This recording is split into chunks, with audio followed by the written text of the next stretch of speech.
Genesis chapter 24.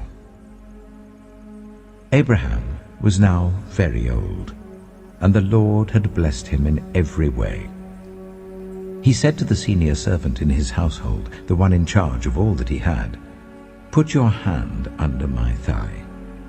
I want you to swear by the Lord, the God of heaven and the God of earth, that you will not get a wife for my son from the daughters of the Canaanites among whom I am living, but will go to my country and my own relatives and get a wife for my son Isaac." The servant asked him, "What if the woman is unwilling to come back with me to this land? Shall I then take your son back to the country you came from?" "Make sure that you do not take my son back there," Abraham said. "The Lord, the God of heaven, who brought me out of my father's household and my native land, and who spoke to me and promised me on oath, saying, 'To your offspring I will give this land,' he will send his angel before you, so that you can get a wife for my son from there. If the woman is unwilling to come back with you, then you will be released from this oath of mine. Only do not take my son back there." So the servant put his hand under the thigh of his master Abraham, and swore an oath to him concerning this matter. Then the servant left, taking with him 10 of his master's camels, loaded with all kinds of good things from his master. He set out for Aram Naharaim, and made his way to the town of Nahor. He made the camels kneel down near the well outside the town. It was toward evening, the time the women go out to draw water. Then he prayed, "Lord, God of my master Abraham, make me successful today and show kindness to my master Abraham. See, I am standing beside this spring, and the daughters of the townspeople are coming out to draw water. May it be that when I say to a young woman, 'Please let down your jar that I may have a drink,' and she says, 'Drink, and I'll water your camels too.' Let her be the one you have chosen for your servant Isaac. By this I will know that you have shown kindness to my master." Before he had finished praying, Rebekah came out with her jar on her shoulder. She was the daughter of Bethuel, son of Milcah, who was the wife of Abraham's brother Nahor. The woman was very beautiful, a virgin. No man had ever slept with her. She went down to the spring, filled her jar, and came up again. The servant hurried to meet her and said, "Oh, please give me a little water from your jar." "Drink, my lord," she said, and quickly lowered the jar to her hands and gave him a drink. After she had given him a drink, she said, "I'll draw water for your camels too until they've had enough to drink." So she quickly emptied her jar into the trough, ran back to the well to draw more water, and drew enough for all his camels. Without saying a word, the man watched her closely to learn whether or not the Lord had made his journey successful. When the camels had finished drinking, the man took out a gold nose ring weighing a beaker and 2 gold bracelets weighing 10 shekels. Then he asked, "Whose daughter are you? Please tell me, is there room in your father's house for us to spend the night?" She answered him, "I am the daughter of Bethuel, the son that Milcah bore to Nahor." And she added, "We have plenty of straw and fodder, as well as room for you to spend the night." Then the man bowed down and worshipped the Lord, saying, "Praise be to the Lord, the God of my master Abraham, who has not abandoned his kindness and faithfulness to my master. As for me, the Lord has led me on the journey to the house of my master's relatives." The young woman ran and told her mother's household about these things. Now Rebekah had a brother named Laban, and he hurried out to the man at the spring. As soon as he had seen the nose ring and the bracelets on his sister's arms, and had heard Rebekah tell what the man had said to her, he went out to the man and found him standing by the camels near the spring. "Come, you who are blessed by the Lord," he said. "Why are you standing out here? I have prepared the house and a place for the camels." So the man went to the house, and the camels were unloaded. Straw and fodder were brought for the camels, and water for him and his men to wash their feet. Then food was set before him. But he said, "I will not eat until I have told you what I have to say." "Then tell us," Laban said. So he said, "I am Abraham's servant. The Lord has blessed my master abundantly, and he has become wealthy.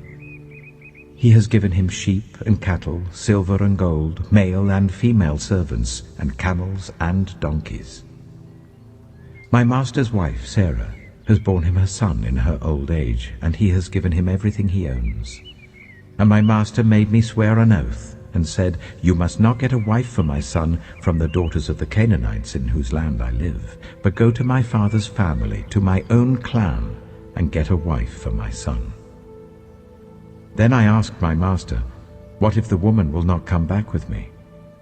He replied, 'The Lord before whom I have walked faithfully will send his angel with you and make your journey a success, so that you can get a wife for my son from my own clan and from my father's family. You will be released from my oath if, when you go to my clan, they refuse to give her to you. Then you will be released from my oath.' When I came to the spring today, I said, 'Lord, God of my master Abraham, if you will, please grant success to the journey on which I have come. See, I am standing beside this spring. If a young woman comes out to draw water, and I say to her, "Please let me drink a little water from your jar," and if she says to me, "Drink, and I'll draw water for your camels too," let her be the one the Lord has chosen for my master's son." Before I finished praying in my heart, Rebekah came out with her jar on her shoulder. She went down to the spring and drew water, and I said to her, "Please give me a drink." She quickly lowered her jar from her shoulder and said, "Drink, and I'll water your camels too." So I drank, and she watered the camels also. I asked her, "Whose daughter are you?" She said, "The daughter of Bethuel, son of Nahor, whom Milcah bore to him." Then I put the ring in her nose and the bracelets on her arms, and I bowed down and worshipped the Lord. I praised the Lord, the God of my master Abraham, who had led me on the right road to get the granddaughter of my master's brother for his son. Now, if you will show kindness and faithfulness to my master, tell me. And if not, tell me, so I may know which way to turn." Laban and Bethuel answered, "This is from the Lord. We can say nothing to you one way or the other. Here is Rebekah. Take her and go, and let her become the wife of your master's son, as the Lord has directed." When Abraham's servant heard what they said, he bowed down to the ground before the Lord.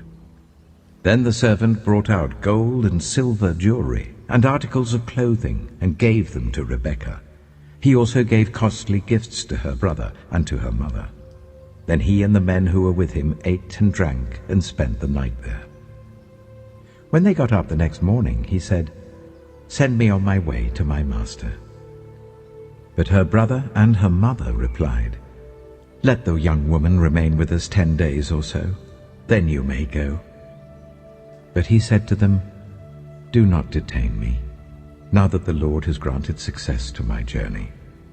Send me on my way so I may go to my master." Then they said, "Let's call the young woman and ask her about it." So they called Rebekah and asked her, "Will you go with this man?" "I will go," she said. So they sent their sister Rebekah on her way, along with her nurse and Abraham's servant and his men. And they blessed Rebekah and said to her, "Our sister, may you increase to thousands upon thousands. May your offspring possess the cities of their enemies."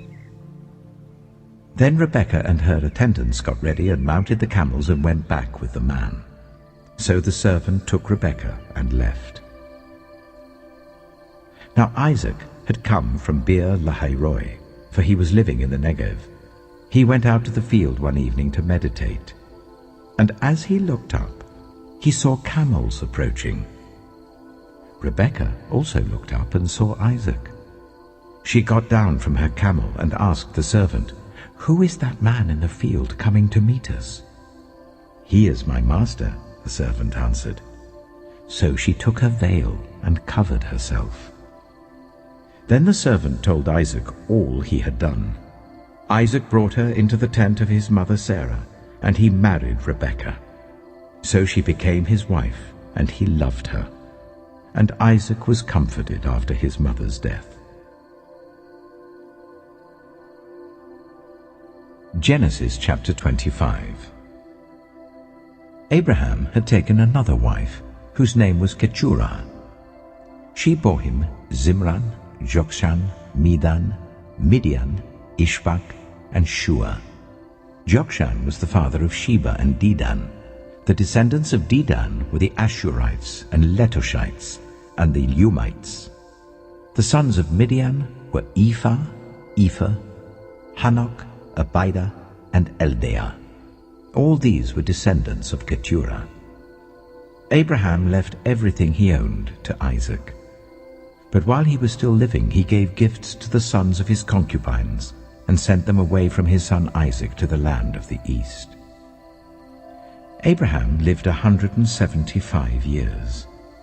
Then Abraham breathed his last and died at a good old age, an old man and full of years, and he was gathered to his people. His sons Isaac and Ishmael buried him in the cave of Machpelah, near Mamre, in the field of Ephron, son of Zohar the Hittite, the field Abraham had bought from the Hittites. There Abraham was buried with his wife Sarah. After Abraham's death, God blessed his son Isaac, who then lived near Beer-lahai-roi. This is the account of the family line of Abraham's son Ishmael, whom Sarah's slave Hagar the Egyptian bore to Abraham. These are the names of the sons of Ishmael, listed in the order of their birth: Nebaioth, the firstborn of Ishmael; Kedah, Adbeel, Mibsam, Mishma, Duma, Massa, Hadad, Tema, Jitor, Nephish, and Kedema. These were the sons of Ishmael, and these are the names of the 12 tribal rulers according to their settlements and camps. Ishmael lived 137 years. He breathed his last and died, and he was gathered to his people. His descendants settled in the area from Havilah to Shur, near the eastern border of Egypt as you go towards Ashur. And they lived in hostility toward all the tribes related to them. This is the account of the family line of Abraham's son Isaac. Abraham became the father of Isaac, and Isaac was 40 years old when he married Rebekah, daughter of Bethuel the Aramean from Paddan Aram, and sister of Laban the Aramean. Isaac prayed to the Lord on behalf of his wife because she was childless. The Lord answered his prayer, and his wife Rebekah became pregnant. The babies jostled each other within her, and she said, "Why is this happening to me?" So she went to inquire of the Lord.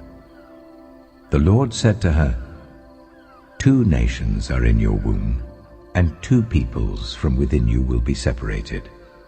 1 people will be stronger than the other, and the older will serve the younger." When the time came for her to give birth, there were twin boys in her womb. The first to come out was red, and his whole body was like a hairy garment, so they named him Esau. After this his brother came out, with his hand grasping Esau's heel, so he was named Jacob. Isaac was 60 years old when Rebekah gave birth to them. The boys grew up, and Esau became a skillful hunter, a man of the open country, while Jacob was content to stay at home among the tents.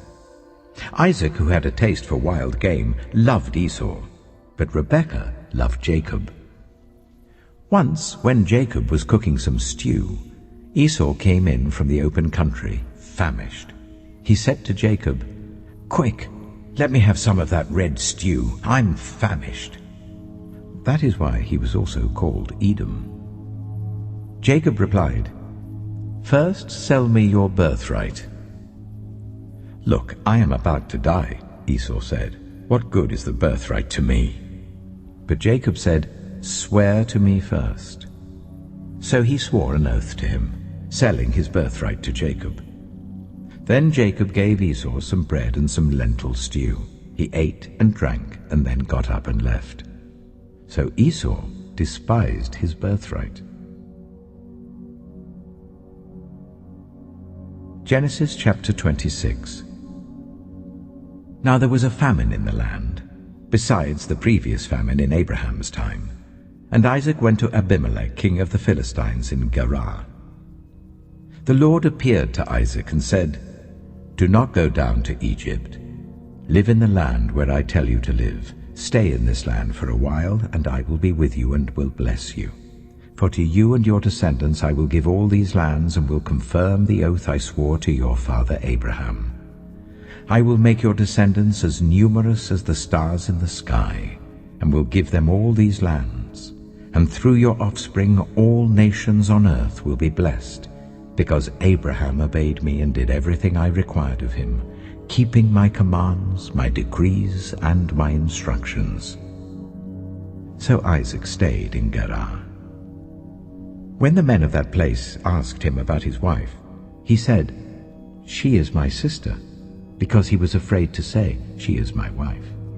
He thought, "The men of this place might kill me on account of Rebekah, because she is beautiful." When Isaac had been there a long time, Abimelech, king of the Philistines, looked down from a window and saw Isaac caressing his wife Rebekah. So Abimelech summoned Isaac and said, "She is really your wife. Why did you say, 'She is my sister'?" Isaac answered him, "Because I thought I might lose my life on account of her." Then Abimelech said, "What is this you have done to us? One of the men might well have slept with your wife, and you would have brought guilt upon us."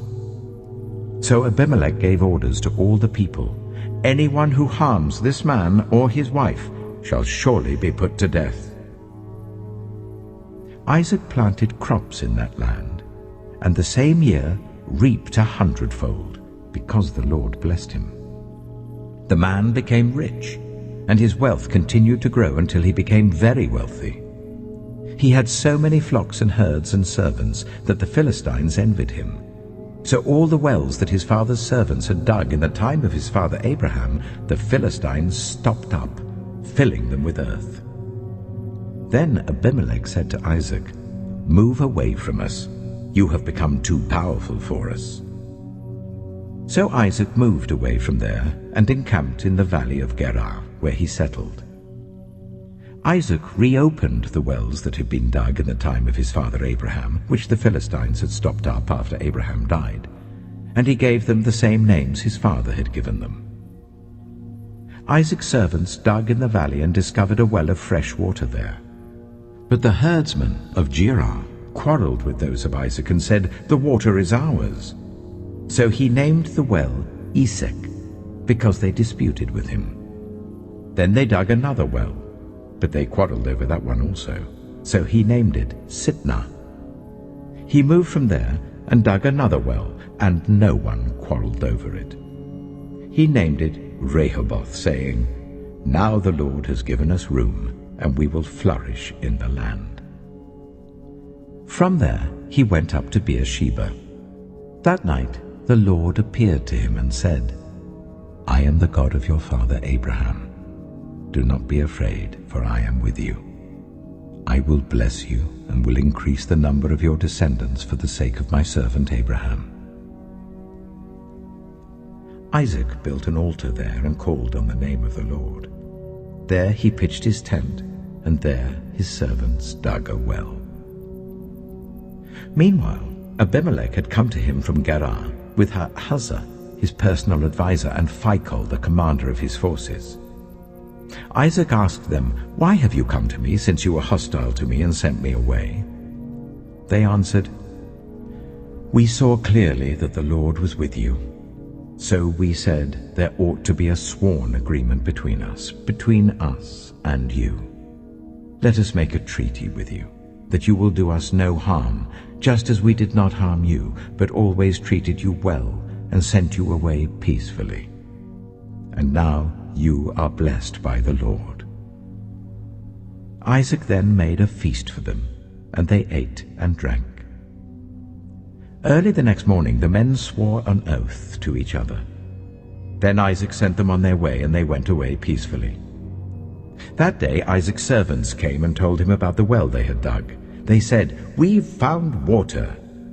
He called it Sheba, and to this day the name of the town has been Beersheba.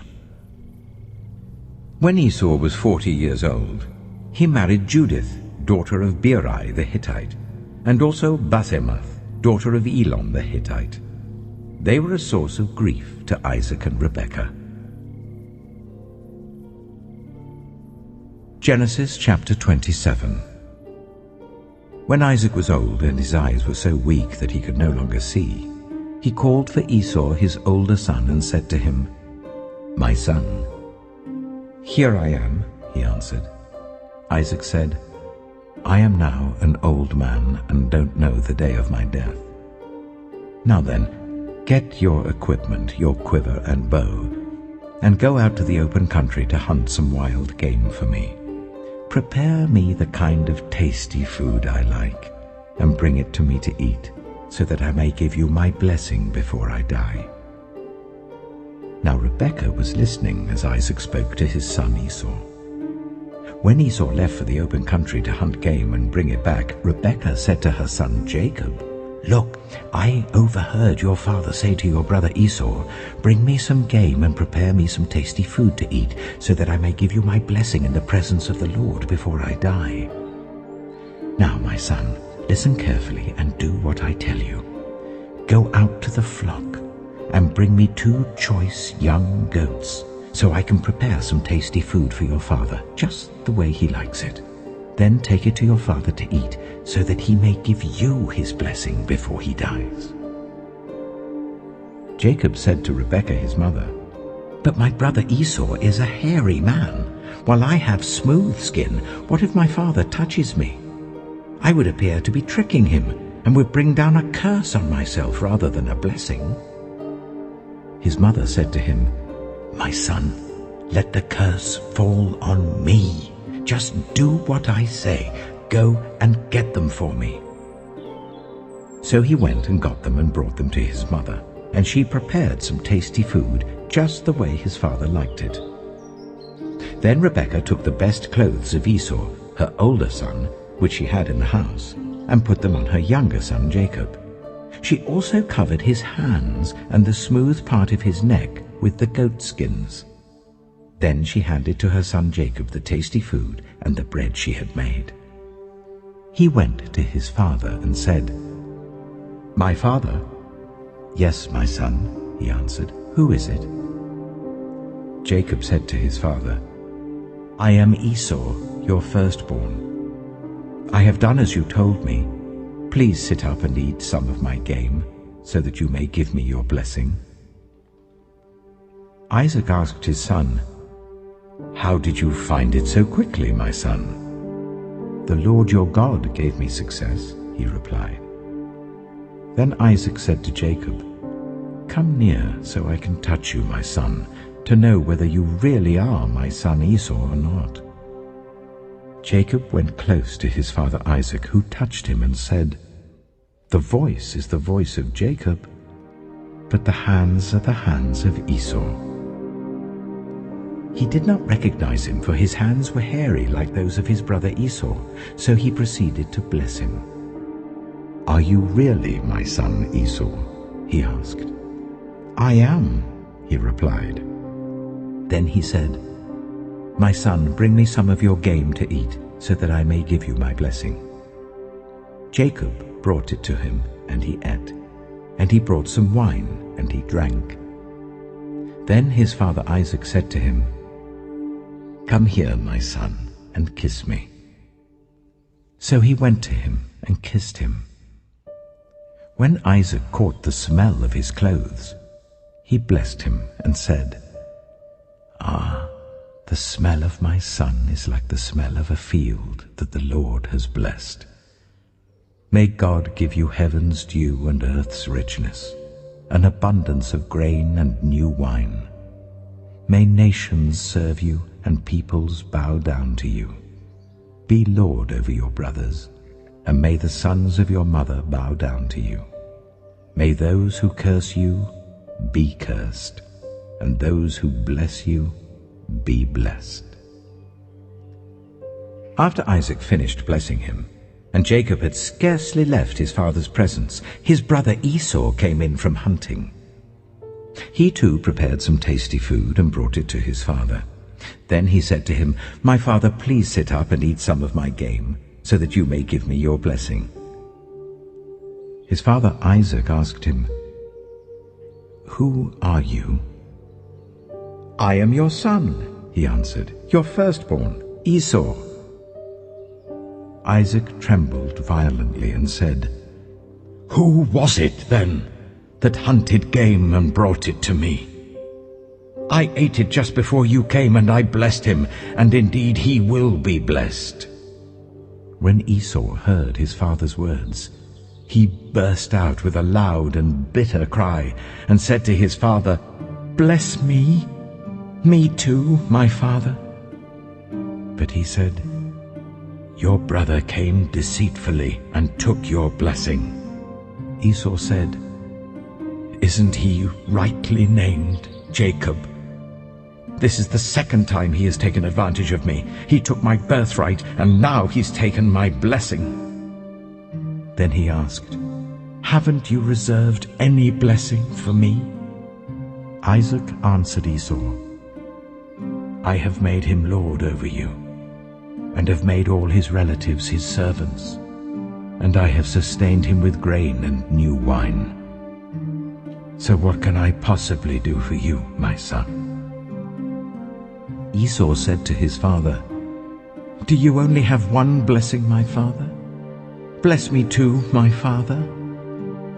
Then Esau wept aloud. His father Isaac answered him, "Your dwelling will be away from the earth's richness, away from the dew of heaven above. You will live by the sword, and you will serve your brother. But when you grow restless, you will throw his yoke from off your neck." Esau held a grudge against Jacob because of the blessing his father had given him. He said to himself, "The days of mourning for my father are near. Then I will kill my brother Jacob." When Rebekah was told what her older son Esau had said, she sent for her younger son Jacob and said to him, "Your brother Esau is planning to avenge himself by killing you. Now then, my son, do what I say. Flee at once to my brother Laban in Haran. Stay with him for a while until your brother's fury subsides. When your brother is no longer angry with you and forgets what you did to him, I'll send word for you to come back from there. Why should I lose both of you in one day?" Then Rebekah said to Isaac, "I'm disgusted with living because of these Hittite women. If Jacob takes a wife from among the women of this land, from Hittite women like these, my life will not be worth living."